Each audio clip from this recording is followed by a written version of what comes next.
Duplicate मशीनें घुसा के टेम्परिंग करेंगे। पॉलिटिक्स तो रोज चलेगा, झगड़ा भी चलेगा, लेकिन हम तो ये नहीं चाहते हैं कि लोकतंत्र को वोट जबरदस्ती दखल किया जाए। चुनाव के नतीजों से पहले ममता बनर्जी स्ट्रांग रूम से लेकर काउंटिंग सेंटर तक गड़बड़ी होने का पूरा माहौल बना चुकी। लेकिन ममता बनर्जी के नैरेटिव की हवा निकालने के लिए चुनाव आयोग भी डट गया है। जिस तरह से ममता बनर्जी चेतावनी दे रही हैं, जान की बाजी लगाने की बातचीत कर रही हैं, उससे ऐसा लग रहा है कि बंगाल में नतीजे के दिन या फिर उसके बाद बड़ा घमासान हो सकता है अगर नतीजे टीएमसी के उलट गए तो। इसको लेकर चुनाव आयोग ऐसा नहीं कि बैठा है, वो अभी से अलर्ट मोड पर है और जो भी मिस इंफॉर्मेशन है उसका जवाब भी आ रहा है। चुनाव आयोग ने कहा कि वो चुनाव के बाद होने वाली हिंसा को लेकर भी अलर्ट मोड पर है। चुनाव के बाद भी सुरक्षित माहौल रहे, यह चुनाव आयोग का संकल्प है। चुनाव आयोग ने बताया कि बंगाल में सेंट्रल फोर्स की 700 कंपनियों की तैनाती जारी रहेगी, यानी वो हटने वाली नहीं है। अब 700 कंपनियों में कितने जवान होते हैं आप सोचिए। सेंट्रल फोर्स के 70,000 जवानों की निगरानी में बंगाल के नतीजे आएंगे। काउंटिंग सेंटर पर 3 लेयर की सिक्योरिटी रहेगी। कोई सोच भी नहीं सकता कि गड़बड़ी कर दे, बवाल कर दे, हंगामा कर दे, और अगर हंगामा किया तो उसका भी इंतजाम। 24 घंटे निगरानी की जाएगी। अगर किसी ने कोई गड़बड़ी करने की कोशिश की तो सख्त एक्शन लिया जाएगा। किसी को इजाजत नहीं होगी कि आए, शांति भंग करे, हंगामा क्रिएट करे, इसका बिल्कुल भी कोई स्कोप नहीं।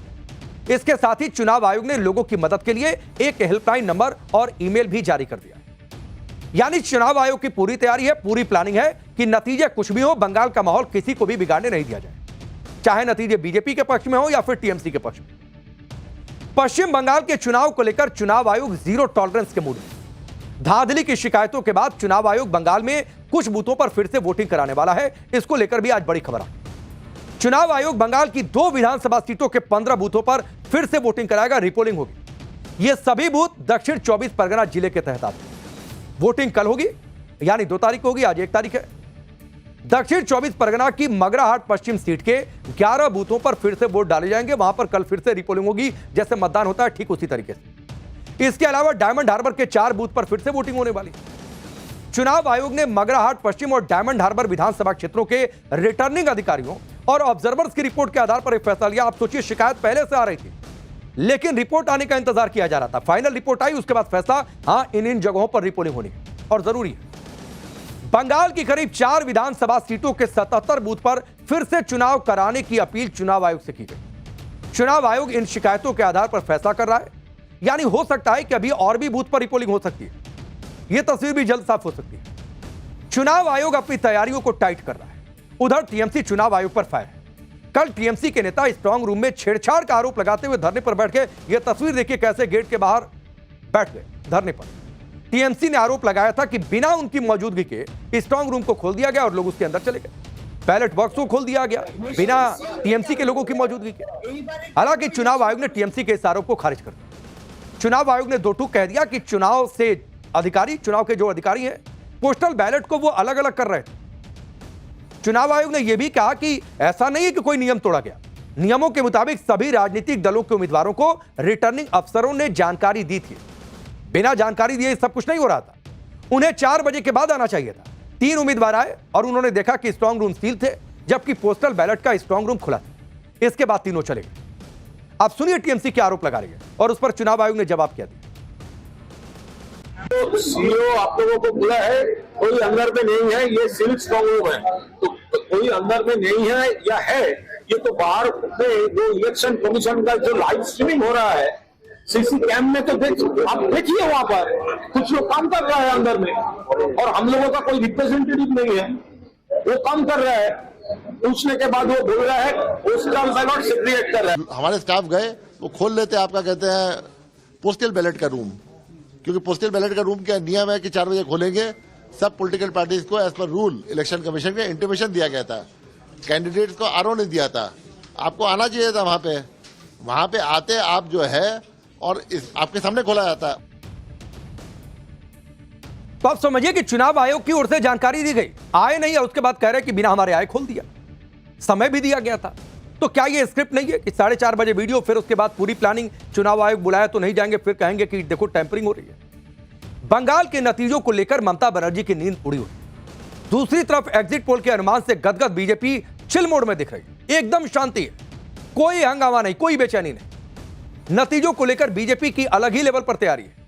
बीजेपी ने कल यानी 2 मई को कोलकाता में एक बड़ी बैठक बुला ली। बैठक में काउंटिंग के दिन की तैयारियों को लेकर चर्चा होगी।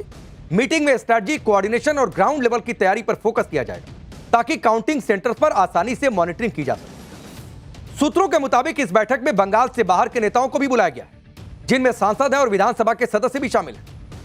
यानी ममता बनर्जी के हल्ले हंगामे से दूर बीजेपी शांत है, चिल मोड में है, अपनी तैयारियों में जुटी है, 4 तारीख पर फोकस कर रही है। टीएमसी ने कल इसी तरह की भी एक टीएमसी की ओर से भी बैठक बुलाई गई, लेकिन बीजेपी यह कह रही है कि ममता बनर्जी को अपनी हार का डर सता रहा है, इसीलिए वो अभी से विपक्ष में बैठने की तैयारी कर रही है। आप सुनिए सर। शाम तक आते आते उनको पता चल गया और उनको अंदर का जो डर है वो डर सताने लगा, क्योंकि उनको भी पता है कि एक्चुअल में होने क्या जा रहा है।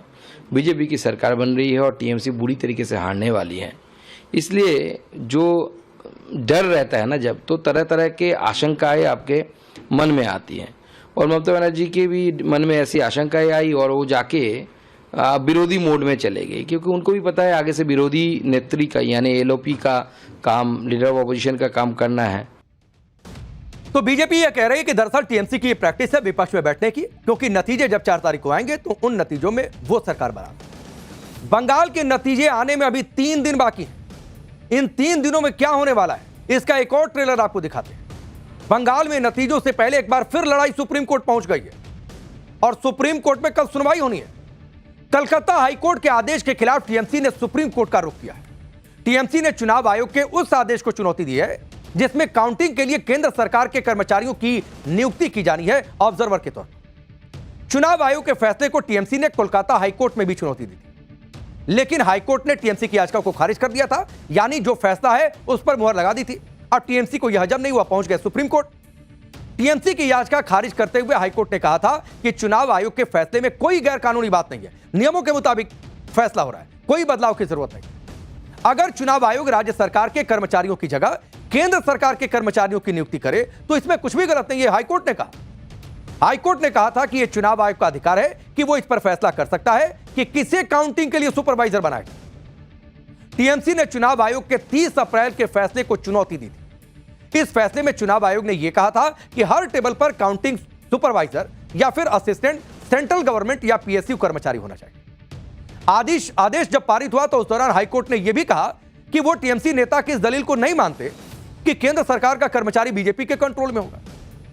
कोर्ट ने कहा कि काउंटिंग सुपरवाइजर के अलावा भी वहां कैंडिडेट के काउंटिंग एजेंट्स होते हैं, बाकी लोग होते हैं, ऐसा थोड़ी कि सिर्फ सुपरवाइजर ही रहेगा। इसीलिए याचिकाकर्ता जो भी आरोप लगा रहे हैं या फिर कह रहे हैं उस पर भरोसा नहीं कर सकते। यह कोलकाता हाईकोर्ट ने 2 टूक कह दिया था। अब यह बात टीएमसी को नहीं हजम हुई तो वो पहुंचे सुप्रीम कोर्ट। कोलकाता हाईकोर्ट से झटका खाने के बाद टीएमसी सुप्रीम कोर्ट पहुंच गई, यानी अब बंगाल में अगली लड़ाई सुप्रीम कोर्ट में होगी और कल इस पर सुनवाई हो सकती है। सुप्रीम कोर्ट ने मामले की सुनवाई के लिए 2 जजों की बेंच का गठन भी कर दिया। टीएमसी की इस याचिका पर कल सुनवाई होगी और कल एक बार फिर से लड़ाई सुप्रीम कोर्ट में होगी बंगाल के चुनावी समर को लेकर। एक तरफ बंगाल में ममता बनर्जी ने आसमान सिर पर उठा रखा है, दूसरी तरफ एग्जिट पोल को लेकर इंडी गठबंधन में खलबली मची हुई है। बंगाल समेत 5 राज्यों में एग्जिट पोल के अनुमानों को लेकर कांग्रेस भयंकर कंफ्यूजन में। कोई कह रहा है कि बंगाल में कांटे की टक्कर है, कोई कह रहा है कि बीजेपी की सरकार बनने का दावा कर रहा है। उधर से ही अध्यक्ष मल्लिकार्जुन खड़गे एग्जिट पोल के अनुमानों को सही मान रहे हैं और बंगाल में कांटे की टक्कर बता रहे हैं। तो जयराम रमेश कह रहे हैं कि एग्जिट पोल तो साजिश है। जयराम रमेश ने कहा कि एग्जिट पोल पूरी तरह एक साजिश है। चुनाव आयोग कभी भी इतना कॉम्प्रोमाइज नहीं रहा जितना कि ज्ञानेश कुमार के कार्यकाल में हो गया। इसी वजह से उनके खिलाफ हटाने के नोटिस में 9 आरोप लगाए गए और जब तक उन्हें हटाया नहीं जाता है विपक्ष के साथ मिलकर कांग्रेस लगातार नोटिस लाती रहेगी कि उनको हटाए। आप सोचिए, एक और जयराम रमेश ये कह रहे हैं कि साजिश है, दूसरी ओर मल्लिकार्जुन खड़गे कह रहे हैं कि बंगाल में कांटे की टक्कर है और कई एग्जिट पोल में कहा गया कि हां कांटे की टक्कर है, कुछ भी हो सकता है, किसी की भी सरकार बन सकती है। खड़गे ने यह भी कहा कि उन्हें एक जानकारी यह है कि टीएमसी को बढ़ा बीजेपी और उनके पार्टनर लोगों पर जुल्म कर रहे हैं, धमका रहे हैं और लोगों के खिलाफ सीआरपीएफ लगाकर उन्हें कड़ी चुनौती देने की पेशकश कर। आप सोचिए, आज कांग्रेस एग्जिट पोल को साजिश बता रही है, गलत बता रही है, जबकि हरियाणा में विधानसभा चुनाव के एग्जिट पोल के नतीजों के दम पर राहुल गांधी ने यह माहौल बना लिया था कि सारे एग्जिट पोल तो कांग्रेस की सरकार बनवा रहे थे, फिर बीजेपी की सरकार कैसे बन गई। तब एग्जिट पोल सही हो गया था हरियाणा में, या फिर कांग्रेस को लग रहा था कि नहीं एग्जिट पोल तो सही है, हमारे पक्ष में नतीजे क्यों नहीं आए। तर्क देते हुए राहुल गांधी हरियाणा में वोट चोरी का नैरेटिव कर रहे हैं। एग्जिट पोल को लेकर कांग्रेस का कंफ्यूजन बंगाल में भी जारी है।